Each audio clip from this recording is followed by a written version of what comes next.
Salut à tous! Aujourd'hui, je vais faire une vidéo spéciale comment s'organiser quand on a des intolérances alimentaires, un régime particulier un peu contraignant. Comment je fais moi en automne et en hiver. D'abord, je m'aide d'un planning. Et ouais, il faut faire un planning de recettes hebdomadaires pour avoir des idées. Je l'utilise moins maintenant que j'ai l'habitude, mais enfin, ça m'a beaucoup aidé, ça m'aide encore. Imprimez-le, collez-le à l'intérieur de votre placard à denrées, comme ça vous l'avez sous la main. C'est pas parce qu'on fait un planning qu'il faut être rigide, il faut rester souple, sinon vous n'allez pas suivre votre organisation, vous n'allez pas suivre votre planning. Donc il faut vous laisser de la souplesse. Voilà, l'idée qui fonctionne pour moi, c'est de cuisiner en gros. Hein. Donc, mais j'ai deux façons et deux objectifs de le faire. La première façon, c'est que quand je cuisine au quotidien, je cuisine une seule fois par jour, pas plus, ok?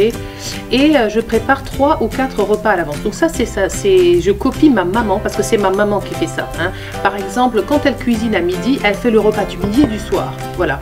Parce qu'en fait, ça prend pas tellement de temps de plus. Hein. En fait, le fait de concentrer l'étape de préparation vous évite d'être toujours derrière vos fourneaux et comme ça, vous préparez plusieurs repas à l'avance. Alors, quand je dis préparer 3 ou 4 repas à l'avance, ça veut dire, par exemple, moi, souvent, je fais ça quand je reviens de l'école, hein, quand je suis allée chercher mon fils.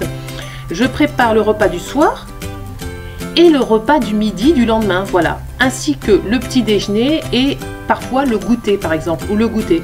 Voilà, donc je fais d'une pierre deux coups, on va dire, c'est-à-dire qu'en fait, je fais...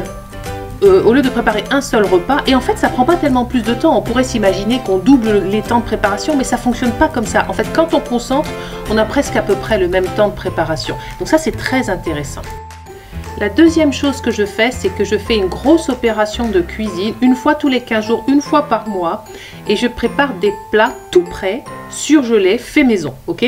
Donc je fais des parts individuelles que je vais surgeler pour moi et pour mon époux quand il va au travail.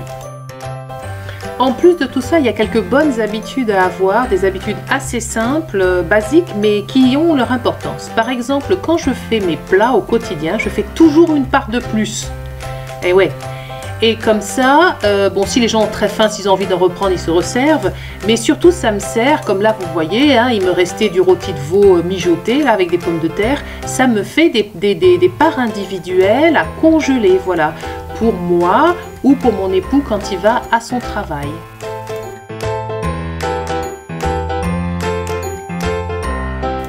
Moi, j'achète toujours par deux la pâte à pizza, la pâte feuilletée, la pâte brisée. Comme ça, quand je fais des pizzas, des tartes, etc., j'en fais toujours deux. Il y en a une qu'on mange tout de suite et l'autre que je congèle. Comme ça, j'en ai toujours sous la main. Voilà. Quand j'achète ma viande, je la range toujours par date de péremption. Donc là, vous allez voir, j'ai un bac dans lequel je mets ma viande. Elle est par date de péremption. Quand les dates s'approchent, là, je prévois de faire de la cuisine en gros. Parce qu'en fait, j'achète des grosses quantités, bien plus que ce dont on aurait besoin. Profitez des promos, achetez par gros lot, par grosse quantité. Et comme ça, vous pouvez préparer, faire tous les 15 jours vos préparations et préparer vos plats tout prêts, congelés, faits maison. Là, je vais vous donner un conseil qui est fondamental. Conditionnez les légumes dès l'achat, ou au moins le lendemain. Ok, ça, c'est très important, ça vous fera gagner énormément de temps. Lavez-les, coupez-les, ensachez-les. Conditionnez vos légumes tout de suite. Ok, ça vous fera gagner du temps. Ok, c'est parti. Donc là, je vais détailler un petit peu avec vous le process. Comment je fais quand je fais comme ça ma cuisine en gros. Je commence par faire l'inventaire de tout ce que j'ai.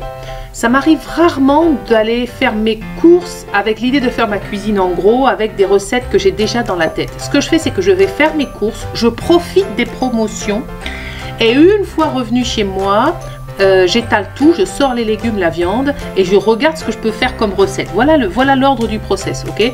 Donc par exemple, si j'ai de la dinde et puis des tomates, je me dis je vais faire un curry, hein, par exemple, avec du lait de coco, voilà.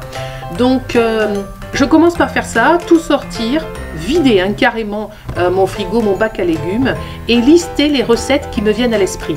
En hiver, je fais surtout des plats mijotés. Bien sûr, il faut être créatif, avoir des idées de recettes. Et c'est là où votre planning hebdomadaire voilà, va vous donner des idées parce que vous avez déjà des listes hein, de recettes, des idées de recettes. Maintenant, il faut être souple, hein, c'est toujours pareil, il faut être souple avec votre planning, il faut être souple avec vos recettes, il faut être créatif en fait pour avoir des idées qui fonctionnent. Bon, cette technique fonctionne pour moi et je vais vous dire c'est un de mes secrets pour être très créative et inventer des nouvelles recettes. Mais si c'est trop difficile pour vous, allez faire vos courses avec déjà vos idées de recettes en tête, hein. Oui, alors là c'est un gros conseil, utilisez des légumes bruts surgelés. Moi j'utilise des légumes frais parce que je suis femme au foyer, parce que j'ai le temps, etc. Mais il fut un temps où je travaillais et d'ailleurs même encore maintenant je ne suis pas une puriste, hein. Je fais mon marché mais j'utilise beaucoup les légumes bruts surgelés, c'est très bien, ça fait gagner énormément de temps. Par exemple là, l'étape la plus longue, vraiment la plus longue, la plus barbante dans toute cette affaire, celle qui prend le plus de temps, c'est laver, éplucher, découper les légumes. Donc si vous voulez cuisiner en gros et que vous avez une activité professionnelle, ou même si vous êtes femme au foyer, mais que vous voulez que ça aille plus vite, si vous voulez gagner du temps, vraiment les légumes surgelés, c'est le must have, hein. Les carottes surgelées, les poireaux, les oignons, l'ail. Moi je fais un mixage des deux, voilà, ça dépend des promos, ça dépend du temps que j'ai, ça dépend de mon énergie. Et je conseille, surtout en hiver et en automne, pour les plats mijotés, de prendre des légumes surgelés bruts le maximum, quoi, pour gagner du temps. Donc bon, revenons à nos moutons. Vous avez fait votre inventaire de tout ce que vous avez fait une liste des recettes que vous allez faire avec tout ce que vous avez sur la table. La première étape donc c'est ce que vous voyez là, c'est-à-dire laver, éplucher, découper tous vos légumes sans exception, ok? Donc, au moment de la découpe, vous avez vos idées recettes en tête. Donc, vous allez découper en fonction de ce que vous voulez faire, bien évidemment. Moi, je découpe aussi tous les légumes comme les concombres, les tomates, etc. Je fais le persil, le gingembre, toutes les herbes fraîches, etc. Je découpe absolument tout ce dont je vais avoir besoin pendant la semaine et je vais ensacher ou préparer derrière.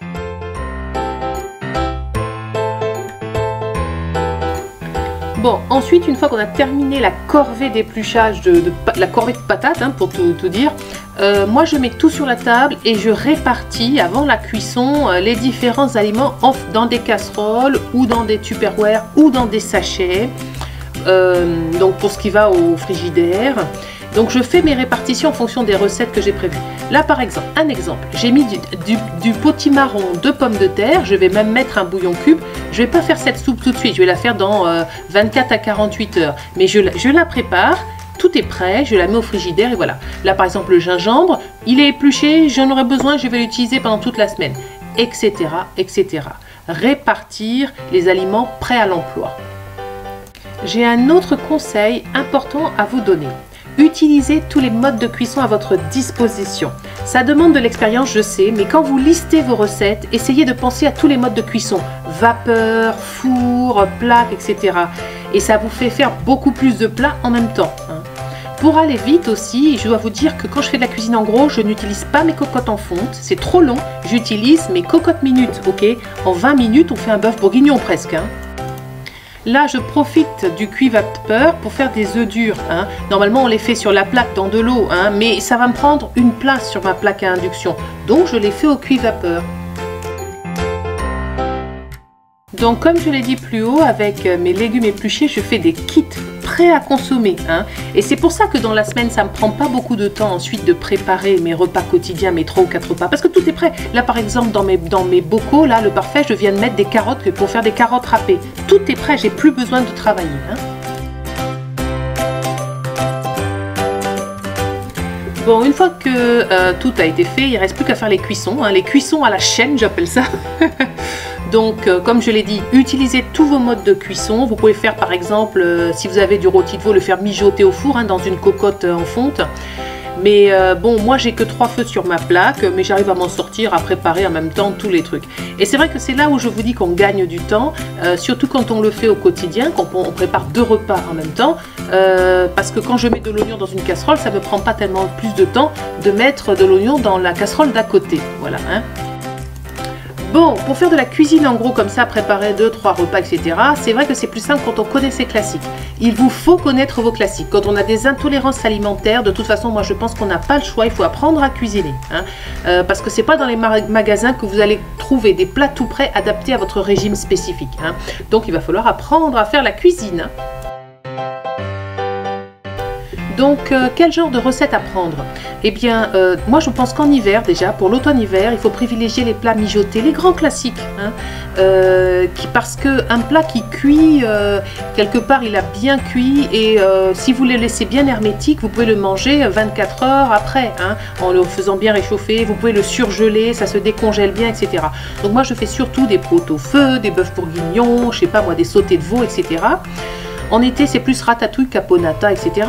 Mais pour surgeler comme ça, pour faire de la cuisine en gros, je conseille plutôt le plat mijoté en cocotte minute pour gagner du temps. Pensez aussi aux aliments simples, hein, aux repas simples, par exemple, parce que des œufs durs par exemple, chaque semaine moi je fais des œufs durs, hein, des poireaux vinaigrettes, etc. On peut faire des plats mijotés un peu compliqués, mais si vous préparez comme ça pour 15 jours, un mois, ou quand vous faites vos préparations pour une semaine, ou pour les 3-4 jours qui viennent, à midi des œufs durs avec une salade, c'est parfait. Hein.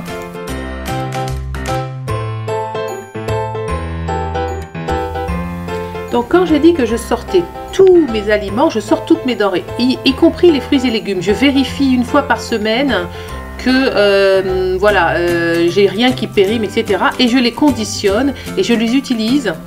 Je fais des salades.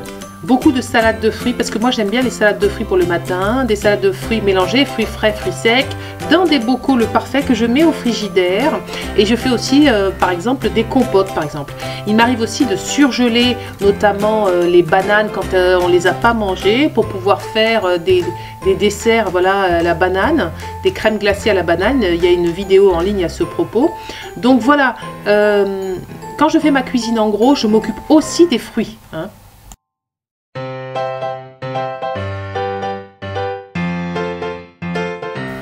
Donc, quand mes plats cuits, hein, mes plats sont prêts, je vais les dispatcher dans des différents contenants. Donc, ceux que je vais ranger dans mon frigo, parce que je les ai cuisinés pour les manger dans les 24 heures, les 2 ou 3 repas qui vont venir, je les mets dans des gros contenants. J'utilise une balance pour ça, ok, pour avoir une bonne idée des quantités, ok, que je vais pouvoir manger. Et puis ensuite, je fais ma répartition de façon individuelle grâce à la balance. Moi, je mets à peu près entre 200 et 300 grammes donc, d'aliments par Tupperware. Bon, après, ça dépend, voilà. Mais moi, mon mari et moi, on trouve que c'est pas mal. Et même mon époux, voilà, 250-300 grammes de nourriture, ça lui convient. Bon, je dois dire que cette étape, c'est mon étape préférée. Quand je vois les Tupperware qui s'accumulent, je me dis ouais, j'ai bien bossé. Et puis, je vais avoir des plats pour quand je suis fatiguée, pour quand je suis toute seule, etc. Voilà quoi. Je vais avoir tous mes plats tout prêts et ça me réjouit. J'aime bien cette étape finale. Donc là, dans le film que vous regardez, j'ai fait les deux façons de faire en même temps. C'est-à-dire que c'est vrai que quand je fais ma cuisine en gros pour faire mes surgelés, j'en profite en même temps pour préparer 2 ou 3 repas à l'avance. Enfin, ça serait idiot. Hein. Donc, j'ai concentré les deux façons. Habituellement, ça ne se passe pas comme ça. J'en fais pas autant. Hein. Je travaille autant, une fois tous les 15 jours, une fois par mois. Pas plus. Pourquoi? L'expérience que j'ai, c'est que les plats surgelés faits maison comme ça, même les soupes, là, comme je suis en train de verser, etc., après un mois au congélateur, ils sont plus aussi bons. Moi, je ne vous conseille pas de dépasser un mois dans votre congélateur. Hein. Donc, je vous conseille plutôt de faire ça une fois par mois et de limiter les quantités que vous faites pour avoir toujours sur le plan gustatif de la qualité. Hein. Sinon, c'est pas très agréable non plus. Hein. Là, j'ai fait des compotes. Parfois, il m'arrive d'en faire en grande quantité. À ce moment-là, il faut passer par l'étape stérilisation. Hein. Voilà, hein, donc j'aurai peut-être l'occasion d'en parler cet été. Voilà.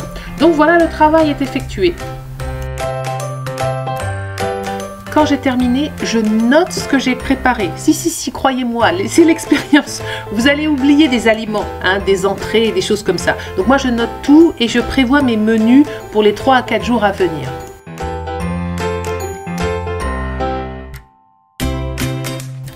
Ok, pour terminer cette vidéo, on va parler contenant, ok? Parce que ça peut être intéressant. D'abord, basiquement, les bocaux et les Tupperware. Les Tupperware, bon, qui peuvent aller dans le congélateur, dans le micro-ondes, etc. Basique, tout le monde connaît. Et les bocaux, parce qu'ils sont transparents et pratiques. Mais je voulais vous parler aussi des lunchbox. Moi, j'utilise des bento pour mon mari. C'est très utile, ok? Voilà, j'ai pas d'action chez eux, mais je vais vous parler de ces bento. Je mettrai en bas les références. Hein. C'est monbento.com. Les sacs ne sont pas de chez mon bento. Hein. Donc moi j'utilise ça pour mon époux quand il va travailler. Si vous êtes cœliaque, vous avez besoin de prendre une lunchbox ou un bento à midi si vous travaillez, voilà, parce que vous pouvez pas vous acheter un sandwich, hein, ça va être pas du full gluten, ça va pas aller. Donc pour les gens qui travaillent, ça c'est top. Ça va au congélateur, mais moi je les utilise surtout quand je prépare des parts en plus. Hein. Vous savez que je fais toujours une part en plus. Et si mon mari est de garde le lendemain, je mets cette part dans le bento et je lui donne. Voilà. Ça passe au micro-ondes, ça passe au lave-vaisselle. Il y a tous les petits accessoires. Comme par exemple les séparateurs, les élastiques, les petites cups pour les sauces, voilà, les couverts, enfin bon, que sais-je. J'ai tout pris chez mon bento, je suis très contente, ça fait des années que j'ai ça, donc ça vieillit très bien, c'est de la très belle qualité. La seule chose que je n'ai pas pris chez eux, c'est les petits sacs en tissu pour les transporter. Hein.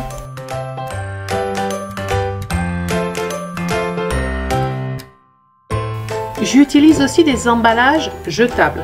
Donc ça a son intérêt, hein, les pots à soupe, les pasta box, les boîtes repas, etc. Ça a son intérêt parce que parfois, quand mon mari part comme ça, il veut se débarrasser il veut pas avoir à transporter un bento, ok? Et donc, même si c'est pas écolo, donc moi j'en ai, pas beaucoup, hein, je fais une commande par an. J'ai des emballages comme ça qui passent au congélateur, qui passent au micro-ondes, etc.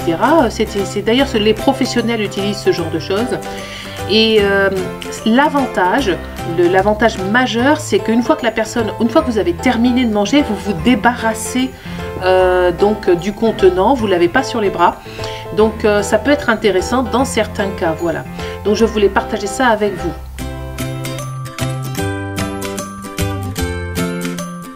Donc quand je prépare les sacs repas pour mon époux, et c'est plusieurs fois par semaine, c'est très souvent, je fais que ça, soit j'utilise les bento avec le sac adapté, soit parce que j'ai cuisiné du frais, je lui mets du frais, voilà, la part en plus, soit j'utilise ces sacs en néoprène qui passent à la machine à laver, qui sont vraiment très bien pour mettre donc mes Tupperware de surgelés ou mes emballages jetables, ok? Donc ils sont bien parce que mon mari aime beaucoup. Hein. Il passe à la machine. Là, il y en a un qui est un petit peu sale, donc d'ailleurs il faut que je le passe à la machine. Mon mari les apprécie énormément. Moi, pour ma part, je trouve qu'ils ont un défaut, mais pour l'instant, j'ai pas trouvé mieux. Hein, mais je trouve qu'ils ont un défaut, c'est que le fond est souple, le fond n'est pas rigide. Ok, donc je suis obligée de mettre une petite barquette ou quelque chose au fond pour les rigidifier. Bon, quand je mets des Tupperware, c'est pas trop grave, mais quand je mets par exemple des pasta box ou des pots à soupe, j'aime bien que les choses soient rigides, voilà. Mais en attendant de trouver mieux, pour l'instant c'est le mieux que j'ai trouvé et on en est quand même assez satisfait, voilà. Bon, j'espère que vous avez trouvé des idées hein, pour vous faciliter le régime, pour vous faciliter la vie cœliaque. À bientôt, salut à tous.